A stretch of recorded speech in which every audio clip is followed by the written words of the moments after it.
азыркы жаш ишкерлерге 3 кандай ошибканы кылбаш керек? Биринчиси илим алыш керек, экинчиси коркпош керек, үчүнчүсү тобокел келтириш керек. Ошентип айтмакмын да. Илим алыш керек деген хотя бы базовый илим алыш керек. Неважно, валбрис болобу, эмне болобу, хотя бы 1 жыл ошо сферада иштеп опыт алыш керек.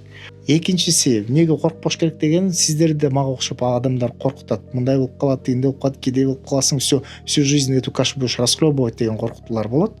Ал эми үчүнчүсү болсо, тобокелдик деген, рас уж ты илим алдың, рас уж ты рисковать еттиңби, калган Кудайга тапшырганды билиш керек.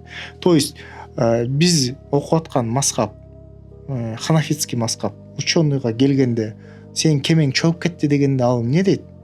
Альхамдулилля деп жооп берет го, мындай еще мындай бир темпте. Анан кайра келгенде, ой, кечиресиз, сиздики эмес экен, ал баланчаныкы экен, сиздики аман эсен экен дегенде, ошо эле тембр голос менен альхамдулиллах дейт го. Бул эмнени түшүндүрөт? Учениктер сураганда мен жүрөгүм тыңшадым дейт, жүрөгүмдө эч кандай волнение болгон жок. Биз болсо мээбиз бырышып, тырышып, сөгүп, сагып, ошондой болуп кетет да адам. Элестетсеңиз, 10 фураңыз жок болуп кетсе. А эгерде табылды десе, ошо жерден сальто секиргенин билбеген сальто секирип кетет го. Түм эле футбольный команда чуркагандай.